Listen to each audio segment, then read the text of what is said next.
നമസ്കാരം. ബംഗ്ലാദേശിലേക്ക് ഷെയ്ഖ് ഹസീന തിരിച്ചു വരുന്നു. ഇത് പ്രഖ്യാപനമാണ്.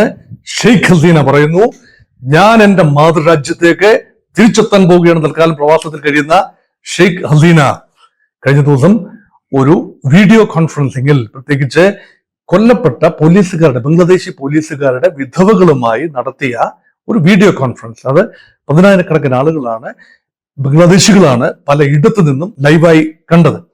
ഇത് ഒരു സൂചനയാണോ? നമുക്കറിയാം, ബംഗ്ലാദേശിന്റെ പുതിയ ഭരണകൂടം, മുഹമ്മദ് യൂനുസിന്റെ ഭരണകൂടം വാർ ക്രിമിനലായി, അല്ലെങ്കിൽ വലിയ രീതിയിൽ മനുഷ്യാവകാശ ലംഘകയായി മുൻ പ്രസിഡന്റ് ഷെയ്ഖ് ഹസീനയെ കരുതുകയും അവരെ വിട്ടുകിട്ടണമെന്ന് ഇന്ത്യയോട് ആവശ്യപ്പെടുകയും എക്സ്ട്രഡിഷൻ ആവശ്യപ്പെടുകയും ചെയ്യുകയാണ്. ബംഗ്ലാദേശിന്റെ നിയമവ്യവസ്ഥ അനുസരിച്ച് അവരെ വലിയ തോതിൽ ആളുകളെ കൊന്നൊടുക്കിയതിനെ, തടങ്കലിൽ പാപിച്ച ആളുകളെ ക്രൂരമായി പീഡിപ്പിച്ചതിനൊക്കെ പകരം ചോദിക്കാൻ വേണ്ടി വിചാരണ ചെയ്യാനിരിക്കുകയാണ് ബംഗ്ലാദേശ് ഒരു വശത്ത്. മറുവശത്ത് ഷെയ്ഖ് ഹസീന പറയുന്നു, ഇപ്പോഴത്തെ ബംഗ്ലാദേശ് ഭരണകൂടം മനുഷ്യാവകാശ ലംഘനങ്ങളുടെ പര്യായമാണ്. ഇപ്പോൾ നൊബേൽ സമാധാന സമ്മാന ജേതാവ് കൂടിയായ ബംഗ്ലാദേശിന്റെ ഒരു സാമ്പത്തിക വിദഗ്ധൻ കൂടി, മൈക്രോ ഫൈനാൻസിംഗ് രംഗത്തെ അധികായൻ കൂടിയായ ഇപ്പോഴത്തെ ഭരണാധികാരി മുഹമ്മദ് യൂനിസ് നരാധമനാണ്. അദ്ദേഹം ഹീസ് എ മാസ് കില്ലർ, അല്ലെങ്കിൽ അദ്ദേഹം ഈ ന്യൂനപക്ഷങ്ങളെയും അല്ലെങ്കിൽ ബംഗ്ലാദേശിന്റെ ഭരണകൂടത്തിന് എതിരെ നിൽക്കുന്ന ശക്തികളെയും പൂർണ്ണമായി ക്ലെൻസ് ചെയ്യുന്ന, തച്ചുടയ്ക്കുന്ന ഉത്തരവുകൾ ഒപ്പുവയ്ക്കുന്ന തിരക്കിലാണ് ഇപ്പോഴത്തെ നേതാവ് എന്നാണ് മറുപക്ഷത്തു നിന്നുള്ള വാദം. ഇതിൽ രണ്ടിലും സത്യം ഇല്ലാതെയില്ല. ഇവിടെയാണ് ഇനി എങ്ങനെയാണ് കാര്യങ്ങൾ. കാരണം ഇതുവരെ ഷെയ്ഖ് ഹസീന പറഞ്ഞിട്ടില്ലായിരുന്നു ഞാൻ ബംഗ്ലാദേശിലേക്ക് തിരിച്ചു പോകുമെന്നും ഭരണം ഏറ്റെടുക്കുമെന്നും. ഷെയ്ഖ് ഹസീന പ്രതിനിധാനം ചെയ്യുന്നത് ബംഗ്ലാദേശിലെ മൗലികവാദ ഇതര സ്പേസ് ആണ്. അതാണ് ഭൂരിപക്ഷ സ്പേസ് എന്ന് പറയുന്നത്. ബംഗ്ലാദേശിലെ എല്ലാ മുസ്ലിങ്ങളും മതമൗലികവാദികളല്ല. അവര് ശാന്തമായി ഹിന്ദു സഹോദരന്മാരോടൊപ്പം, ക്രൈസ്തവ സഹോദരന്മാരോടൊപ്പം, ബുദ്ധിസ്റ്റുകളായ ആളുകളോടൊപ്പം അധിവസിക്കുകയായിരുന്നു. വലിയ തീവ്ര റാഡിക്കൽ ഇസ്ലാമിസ്റ്റ് മൂവ്മെന്റുകൾക്കൊന്നും ബംഗ്ലാദേശിൽ കാര്യമായ വേരോട്ടം ഒരു കാലത്തും ഉണ്ടായിരുന്നില്ല. പക്ഷേ ജമാഅത്തെ ഇസ്ലാമിയുടെ ഉൾപ്പെടെയുള്ള പ്രവർത്തനം വ്യാപകമായത് ഭരണകൂട അട്ടിമറിക്ക് കാരണമായി. ഇവിടെയാണ് വൈദേശിക ഇടപെടലിന്റെ സാധ്യതകൾ തേടുന്നത്. ഈ വീഡിയോ ഷെയ്ഖ് ഹസീനയുടെ തിരിച്ചുവരവ് മാത്രമല്ല, ബംഗ്ലാദേശിലെ വൈദേശിക ഇടപെടൽ ഭരണകൂടത്തിന്റെ അട്ടിമറിക്കും വീണ്ടും ഒരു ഇടപെടലിലൂടെ ഷെയ്ഖ് ഹസീനയുടെ തിരിച്ചുവരവിനും കളമൊരുങ്ങുമോ എന്ന ഒരു ചെറിയ അന്വേഷണമാണ്. ഡൊണാൾഡ് ട്രംപ് അമേരിക്കയിൽ അധികാരത്തിൽ വന്നു കഴിഞ്ഞു. അമേരിക്കയിൽ അധികാരത്തിൽ എത്തുന്നതിന് മുൻപ് തന്നെ ട്രംപ് പറഞ്ഞു കഴിഞ്ഞു, ബംഗ്ലാദേശിൽ നടക്കുന്നത് ശുദ്ധ അസംബന്ധ നാടകമാണ്. ഞാനായിരുന്നു പ്രസിഡന്റെങ്കിൽ ഇങ്ങനെ ഒരു ഭരണമാറ്റം സംഭവിക്കില്ലായിരുന്നു, ന്യൂനപക്ഷങ്ങൾ വേട്ടയാടപ്പെടില്ലായിരുന്നു. അങ്ങനെയെങ്കിൽ കഴിഞ്ഞ ഭരണകൂടത്തിന്റെ സമയത്ത്, പ്രത്യേകിച്ച് ജോ ബൈഡൻ ഭരണകൂടത്തിന്റെ സമയത്ത് അമേരിക്കൻ ഡീപ് സ്റ്റേറ്റ് ഇൻവോൾവ്മെന്റ് ബംഗ്ലാദേശിൽ ഉണ്ടായോ ചോദ്യമാണ്. അമേരിക്കയുടെ ഡീപ് സ്റ്റേറ്റിന്റെ ഭാഗമായ ചില ശക്തികൾ, അതിൽ ജോർജ് സോറോസ് എന്ന ഇൻവെസ്റ്റ്മെന്റ് ഭീമൻ അല്ലെങ്കിൽ ഭീകരൻ ഉൾപ്പെടുമോ? അദ്ദേഹത്തിന്റെ ശ്രദ്ധ ഇന്ത്യയിലേക്കും ബംഗ്ലാദേശിലേക്കും പല എമർജിംഗ് ഇക്കോണമിയിലേക്കും പല രീതിയിൽ നീങ്ങുന്നുണ്ടോ?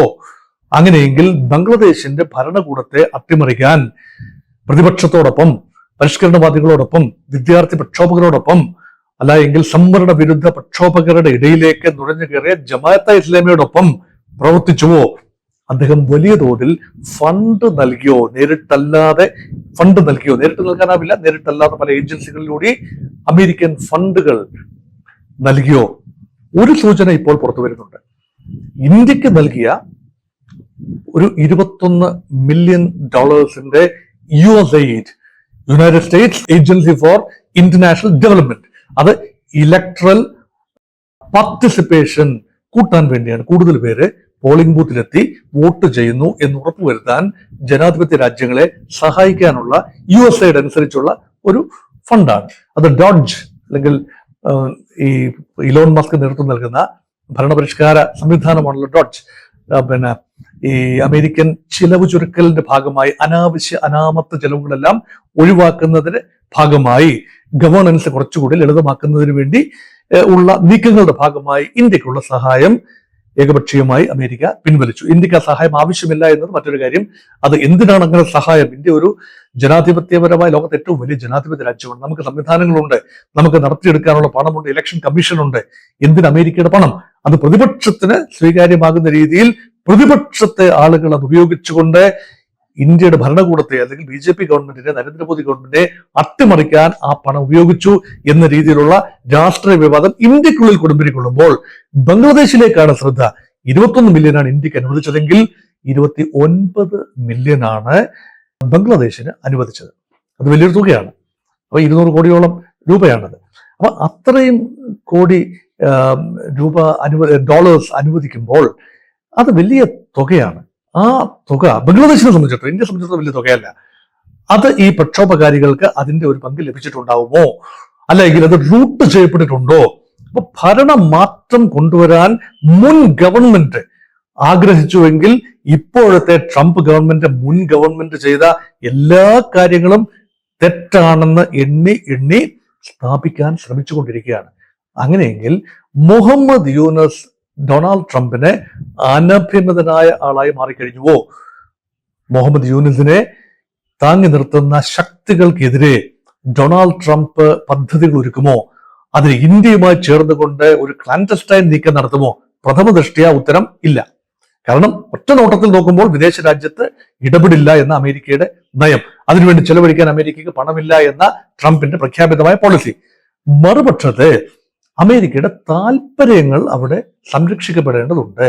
മുഹമ്മദ് യൂനസ് ഇരിക്കുമ്പോൾ അമേരിക്കൻ താല്പര്യങ്ങൾ ഒരുപക്ഷെ സംരക്ഷിക്കപ്പെടില്ല, ചൈനീസ് താല്പര്യങ്ങളാവും സംരക്ഷിക്കപ്പെടുക. അങ്ങനെയെങ്കിൽ മ്യാൻമാറിൽ റഖൈൻ പ്രവിശ്യയിൽ ഉള്ള റഖൈൻ ആർമി അറാഖൻ ആർമിയുടെ ഒരു ഇൻവോൾവ്മെന്റ് അത് ബംഗ്ലാദേശിനെ അസ്ഥിരപ്പെടുത്തും. കിഴക്കൻ ഭാഗത്ത്, അതുപോലെ പടിഞ്ഞാറൻ ഭാഗത്ത് ഇന്ത്യയിൽ നിന്നും കടന്നു വരാൻ സാധ്യതയുള്ള ഒരു വലിയ ഭീഷണി ബംഗ്ലാദേശ് ഒരുപക്ഷെ അനുഭവിക്കുന്നുണ്ടാവാം. അപ്പൊ ബംഗ്ലാദേശിലെ സ്ഥിതിഗതികൾ സങ്കീർണമാകുമ്പോൾ ഇന്ത്യക്കുൾപ്പെടെ അവിടെ ഇടപെടാനുള്ള ഒരു സാഹചര്യം ഒരുങ്ങുന്ന രീതിയിൽ കാര്യങ്ങൾ പരിണമിക്കുമോ? ഇതൊരു ചോദ്യചിഹ്നമാണ്.